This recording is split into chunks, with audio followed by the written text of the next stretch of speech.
Audio Jungle. ನಮಸ್ಕಾರ, ವಶಿಷ್ಠ ಕ್ರಾಂತಿ news ಚಾನೆಲ್ಗೆ ಸ್ವಾಗತ. ನಾನು ವಿನಾಯಕ್ ಶ್ರೀಕಾಂತ್ ಚೌಗುಲೆ. ಉತ್ತರ ಪ್ರದೇಶದ ಪ್ರಯಾಗ್ರಾಜ್ನಲ್ಲಿ ಬರೋಬ್ಬರಿ 144 ವರ್ಷಗಳ ನಂತರ ಮಹಾಕುಂಭಮೇಳ ನಡೆಯುತ್ತದೆ. ಈ ಮೇಳದಲ್ಲಿ ಕೋಟ್ಯಾಂತರ ಜನ ಭಾಗವಹಿಸಿದ್ದಾರೆ. ಜೀವಮಾನದಲ್ಲಿ ಒಮ್ಮೆ ಮಾತ್ರ ನೋಡಬಹುದಾದ ಅದ್ಭುತ ಹಾಗೂ ಮನೋಹರ ದೃಶ್ಯವಿದೆ. ನೀವು ಜೀವಮಾನದಲ್ಲಿ ಒಮ್ಮೆ ಮಾತ್ರ ನೋಡಬಹುದು. ದೇಶದಲ್ಲಿನ ಹಿಂದೂಗಳಿಗೆ ಈಗ ಹಬ್ಬದ ಸಮಯ ಅಂತಲೇ ಹೇಳಬಹುದು.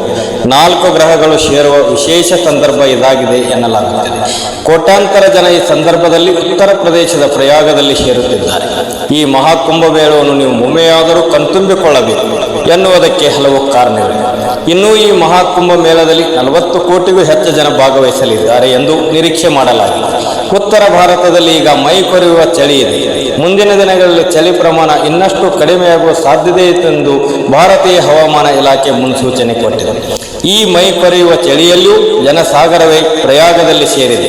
ಇಂಥ ಸಂದರ್ಭದಲ್ಲಿ ಅಲ್ಲಿ ಹೋಗದೇ ಇರುವ ಜನರಿಗೆ ಕುಂಭಮೇಳದ ದೃಶ್ಯಾವಳಿಗಳನ್ನು ಕಣ್ತುಂಬಿಕೊಳ್ಳಲು ಅವಕಾಶ ಮಾಡಿಕೊಡದೆ ಕೆಲವರಿಂದ ಅದು ಯಾರೋ ಮೊನಾಲಿಸಾ ಅಂತ ರುದ್ರಾಕ್ಷಿಯನ್ನು ಮಾರತಕ್ಕಂಥ ಒಂದು ಹೆಣ್ಣು ಮಗಳು, ಅವಳ ಕಣ್ಣುಗಳಂತೆ ಅವಳ ಸೌಂದರ್ಯ ಅಂತೆ ಈ ರೀತಿ ಬರೆ ಅವಳನ್ನು ತೋರಿಸುತ್ತಿರುವ ಕೆಲವು ಚಾನೆಲ್ದವರು, ಮಾಧ್ಯಮದವರು ಈ ಕುಂಭಮೇಳಕ್ಕೆ ಅವಮಾನ ಮಾಡುತ್ತಿದ್ದಾರೆ ಅಂತಕ್ಕಂಥ ಒಂದು ಸಂಖ್ಯೆ ಜನರಲ್ಲಿ ಮೂಡಿದೆ. ವರದಿ ಶ್ರೀಕಾಂತ್ ಚೌಗುಲೆ.